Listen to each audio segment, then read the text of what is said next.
तब मैं आपको दिखा रही हूँ कि मैं इस वक्त गाज़ीपुर में, अगर कोई है तो प्लीज़ आएँ, मुझे ज्वाइन करें।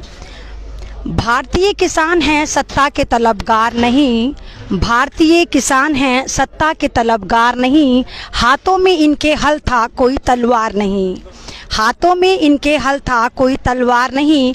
कौन कहता है भारत से इन्हें प्यार नहीं, कौन कहता है भारत से इन्हें प्यार नहीं, मार खाने को मगर दिल इनका तैयार नहीं। मैं इस वक्त NH24 गाज़ीपुर पर पहुंच चुकी हूं। मैं अमन रिजवी लगातार आपको यही दिखाती हूं कि देखिए कि मेरे किसान कितने जज्बे के साथ बैठे हैं और पूरे 6 महीने हो गए, लेकिन इस हमारी सरकार को, जिसको 7 साल हो गए हमें भारत में बर्बाद करते हुए, इनके कान पे कोई जू नहीं रेंग रही। जो स्ट्रीम मीडिया मेरे किसान भाइयों को दिखाने को तैयार नहीं था, आज वो स्ट्रीम मीडिया जो है वो चीखम चिल्ली मचा कर कह रहा है कि 2 किसान कोरोना से मर गए हैं। चलिए, मैंने माना कोरोना से मर गए, मैंने उनकी बात पर यकीन करा, लेकिन मैं सवाल ये करती हूँ कि जब मेरे 400 किसान पुलिस के जुल्म से, सर्दी से मारे गए, तब ये स्ट्रीम चैनल, ये मीडिया वाले उस वक्त कहाँ थे? उस वक्त तो इन्होंने नहीं बताया कि 400 किसान शहीद हो चुके हैं। उस वक्त तो इस मीडिया ने नहीं बताया कि इस सरकार की गलत पॉलिसी से ये लोग मर चुके हैं। मैं अमन रिजवी देखिए आपको NH24 से दिखा रही हूँ। तमाम दोपहरी है, भरी दोपहरी है, तमाम यहाँ पर लोग बैठे हुए हैं और सिक्योरिटी और सेफ्टी का ख्याल रखा जा रहा है। सामने देखिए लंगर सेवा चल रही है, यहाँ पर पानी और रूह अफ़ज़ा पिलाया जा रहा है, प्रसादा बांटा जा रहा है। मतलब वो ये लोग आज भी उसी जज्बे के साथ, उसी जोश के साथ बैठे हुए हैं और इनके ऊपर गवर्नमेंट की तमाम एंटीबायोटिक, तमाम हथकंडे नाकाम हो चुके हैं। सरकार ने पूरी कोशिश करी कि इनको हटाया जाए। देखिए ये मेरे साथ बेबाक शबीना है जो अभी यहाँ पर आई हैं। बेबाक शबीना भी यहाँ पर आई हैं और किसानों को ये रियलाइज़ कराने आई कि देखिए हम आपके साथ हैं, आप खुद को कभी अकेला मत समझे। हम भारत की आवाम, हम भारत के लोग, हम भारत की बेटियां आपके साथ कदम ब कदम, शाना बशाना चलने को तैयार हैं। और जैसे आप जानते हैं कि हम लोग इस वक्त कोरोना में बहुत ज़्यादा बिजी हैं, हॉस्पिटल में हम लोगों का चल रहा है। मैं यहाँ पर बात करूँगी, मैं बात करने की कोशिश करूँगी। जी सर, सत श्री अकाल सर।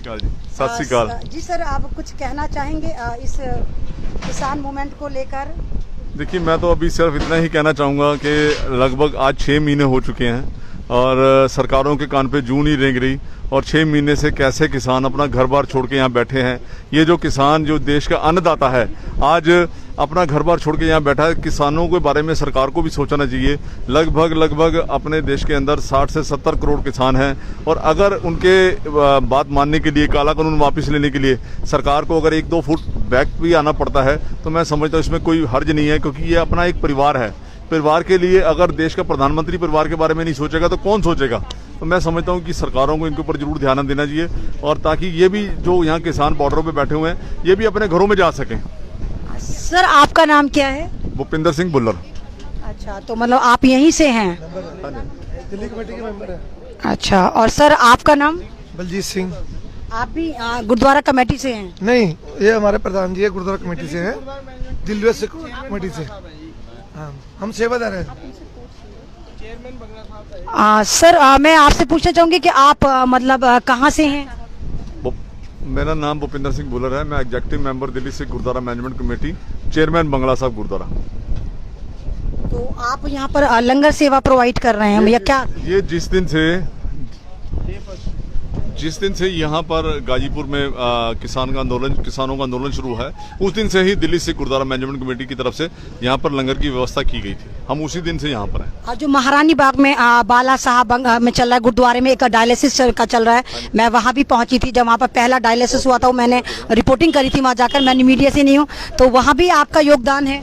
हाँ जी, वो हमारा दिल्ली सिख गुरुद्वारा मैनेजमेंट कमेटी का ही है, जो आपने देखा होगा 100 बेड का डायलिसिस चल रहा है। हाँ जी। और वो आपको कैसा लगा हमारा ये उपराला?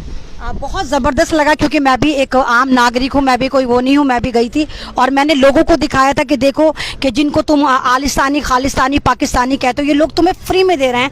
जो सरकार तुम्हें फ्री में 2 रुपये का मास्क देने को तैयार नहीं है, वहाँ पर मेरे सिख ब्रादर जो तुम्हारा फ्री में डायलिसिस भी कर रहे हैं, तुम्हें फ्री में लंगर भी दे रहे हैं और हर तरह की मदद कर रहे हैं। आप लोगों ने ऑक्सीजन लंगर भी लगाया था गाजियाबाद में, जहाँ पर छापामारी करके ख़त्म कर दिया। MRI का आपका वहाँ पर बंगला साहब कनॉट प्लेस में भी है, मैं वहाँ भी गई थी। मैं कोई मीडिया से नहीं हूँ, लेकिन मैं भी एक सामाजिक कार्य करता हूँ। हर जगह पहुँचने की कोशिश करती हूँ कि जहाँ पर भी कोई अच्छा काम हो रहा है वो दुनिया को दिखाया जाए, और कोई जुल्म हो रहा वो भी दुनिया को दिखाया जाए। तो ये आपका बहुत अच्छा कदम है कि आप इस तरह कर रहे हैं। मैं ये चाहती हूँ कि आप क्या संदेश देना चाहते हैं सरकार को और लोगों को? बोलूँगा, आप वो हमारा बैनर्स देखिए जरा, आप शायद उसमें पंजाबी नहीं पढ़ पाएंगे। आपने अभी बात की MRI की, आपने बात की CT स्कैन की, वो भी सेवा मेरे पास ही है। मैं बंगला साहब गुरुद्वारे से ही हूँ, और जो हम वहाँ पर 50 रुपए के अंदर MRI कर रहे हैं, 50 रुपए में CT स्कैन कर रहे हैं, और 50 रुपए के अंदर ही डिजिटल एक्सरे है। जब पिछले साल लॉकडाउन लगा था तब हमने वहाँ पर बाला प्रीतम दवाखाना खोला था, जो कि डिस्ट्रीब्यूटर के रेट के ऊपर रेट टू रेट दवाइयाँ आम जनता को मुहैया कराई जाती हैं। ताजो क्योंकि लॉकडाउन की वजह से लोगों की कमाई चली गई थी, लोगों के पास कारोबार नहीं रहे थे, खाने के पैसे नहीं थे, लेकिन हर घर के अंदर कोई ना कोई, मैं समझता हूँ, बुजुर्ग होते हैं, बच्चे होते हैं, जिनको मेडिसिन की किसी ना किसी रूप के अंदर जरूरत होती है। और जो बाला प्रीतम दवाखाना यही सोच के खोला गया था, और वो इतना ज़्यादा लोगों की इस टाइम सेवा कर रहा है कि रेट टू रेट वहाँ मेडिसिन मिलती हैं। और अभी आपने बहुत अच्छी बात की कि कोरोना के टाइम पे रकाबगंज साहब गुरुद्वारे के अंदर दिल्ली से गुरुद्वारा मैनेजमेंट कमेटी, हमारे प्रधान सरदार मनजिंदर सिंह सिरसा जी और जनरल सेक्रेटरी सरदार हरमीत सिंह कालका जी की सोच से 400 बेड का हॉस्पिटल खोला गया है, जिसमें इस टाइम अनेकों, मतलब मैं अगर बात करूं आपको, इस टाइम 81 पेशेंट इनसाइड हैं बेड के ऊपर, जो अपना फ्री इलाज करा रहे हैं, जिनका कोविड का फ्री इलाज चल रहा है। और दिल्ली गवर्नमेंट का भी मैं धन्यवाद करना चाहूँगा, जिन्होंने हमारे को अपनी पूरी डॉक्टर्स की टीम दे रखी है। LNJP हॉस्पिटल के साथ हमारा टाई अप है, और अब तक करीब लगभग वहाँ से 40 से 44 पेशेंट जो हैं वहाँ से ठीक होकर घर में भी जा चुके हैं। तो ये सारा उपराला जो है, ये जितना भी सारा है, ये गुरु महाराज साहब आप करवा रहे हैं। और मैं आपको एक और बड़ी अच्छी सी चीज बताना चाहूँगा। आपका गुड नेम मैं जान सकता हूँ? मेरा नाम एमन रिजवी है। आपने मुझे कहीं ना कहीं सोशल मीडिया पर देखा होगा। एमन रिजवी साहब, मैं आपको एक छोटी सी चीज बताता हूँ। आप दिल्ली के अंदर आंकड़े उठाइए कि 7 तारीख का आंकड़ा उठाइए, 6 तारीख का उठाइए, 8 का उठाइए, 9 का उठाइए कि दिल्ली के अंदर कैसे ग्राफ जो है कोरोना का अप जा रहा था। 10 तारीख को गुरुद्वारा रकाबगंज साहब के अंदर हमारे गुरु तेग बहादुर साहब जी के चरणों में अरदास बेनती करके हम लोग अपने पूरे अरदास करके जो कोविड सेंटर खोला गया, आप उसके अगले दिन के आंकड़े उठा लीजिए, उसी दिन से ग्राफ नीचे आना शुरू हो गया। देखो, इसको बोलते हैं गुरु साहब की कृपा, गुरु तेग बहादुर साहब जी की कृपा। और यही गुरु तेग बहादुर साहब जी हैं जिन्होंने गुरुद्वारा शीशगंज साहब पे शहादत दी थी, और उसके बाद ये देश जो है आपको मालूम ही है सारा, उसके बाद सारा कैसे ये देश और ये मुगलों से आज़ाद हुआ था।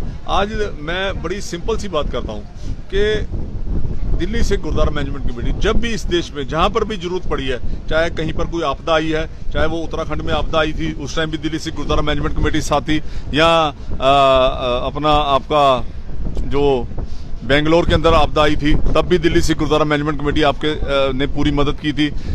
जम्मू कश्मीर में आई थी तब भी दिल्ली से गुरुद्वारा मैनेजमेंट कमेटी ने पूरा जो है वहां जाके संगत की सारी सेवा की थी। तो दिल्ली से गुरुद्वारा मैनेजमेंट कमेटी जब भी जहां पर भी जरूरत पड़ती है जाके पूरी की पूरी सेवा करने की अपनी तरफ से पूरी भरपूर कोशिश करती है।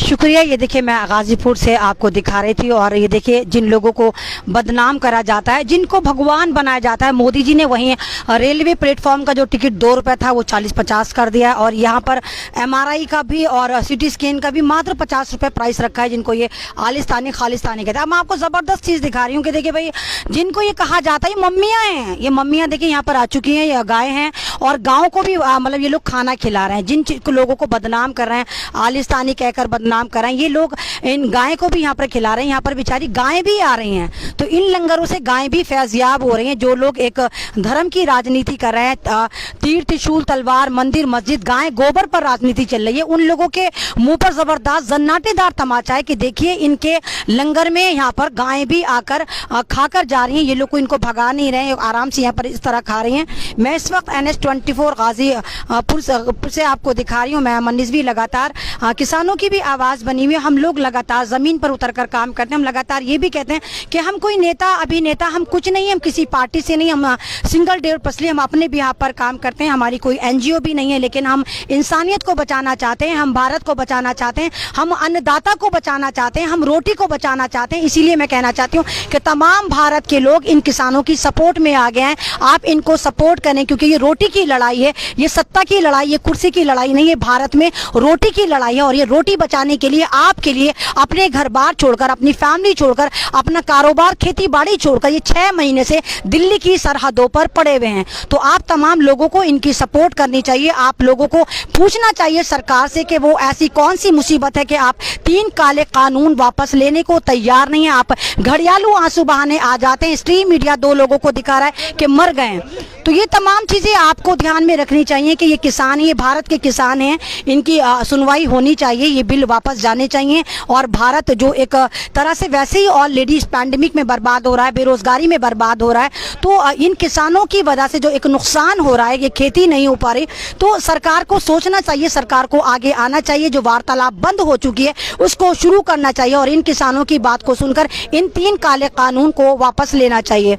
मैं अमन रिजवी इस वक्त NS24 गाजीपुर पर हूँ और आपको दिखा रही हूँ, मेरे साथ बेबाक शबीना भी आई है। बेबाक शबीना भी देखिए यहाँ बैठी हुई है। हम लोग बहुत ज़्यादा, हमारी बिजी लाइफ है, लेकिन हम इस वक्त यहाँ पर आए। थोड़ी देर में हम लोग हॉस्पिटल में खाना लेकर निकल जाएंगे, जहाँ पर पेशेंट्स के अटेंडेंट हैं जिनको खाना नहीं मिलता, वहाँ पर हम लोग खाना प्रोवाइड करेंगे। ये NS24 गाजीपुर का मैं आपको दिखा रही हूँ। उन लोगों को खासकर दिखा रही हूँ जो लोग ये कह रहे हैं कि नहीं भाई गाजीपुर का जो प्रोटेस्ट है ख़त्म हो गया, ये लोग भाग गए, पुलिस ने भगा दिया, सरकार ने भगा दिया, डर के भाग गए, ऐसे भाग गए, वैसे भाग गए। तो उन लोगों के लिए मैसेज है कि देख लें, बिल्कुल लाइव तस्वीरें मैं आपको दिखा रही हूँ कि यहाँ पर किसान इसी तरह अपने जोश और खरोश के साथ बैठे हुए, और आज पूरे 6 महीने हो गए हैं और सरकार को भी, बीजेपी सरकार को भी सत्ता में आए हुए पूरे 7 साल हो गए हैं। तो आज ये ब्लैक डे बना रहे हैं कि हम काला दिवस बनाते हैं, हम इस सरकार की नीतियों के खिलाफ आज काला दिवस बनाते हैं कि इस सरकार ने हमें बर्बाद कर दिया, भारत को बर्बाद कर दिया, जवानों को बर्बाद कर दिया, किसानों को बर्बाद कर दिया, आम पब्लिक को बर्बाद कर दिया। शुक्रिया, अल्लाह हाफिज़। मेरा लाइव अगर आपको अच्छा लगता है तो उसको ज़्यादा शेयर करिए और मेरी आवाज़ को दूर दूर तक आप पहुंचाइए और किसानों की मदद के लिए, इनकी हेल्प के लिए आगे आइए। बस यही कहना था। जय जवान जय किसान।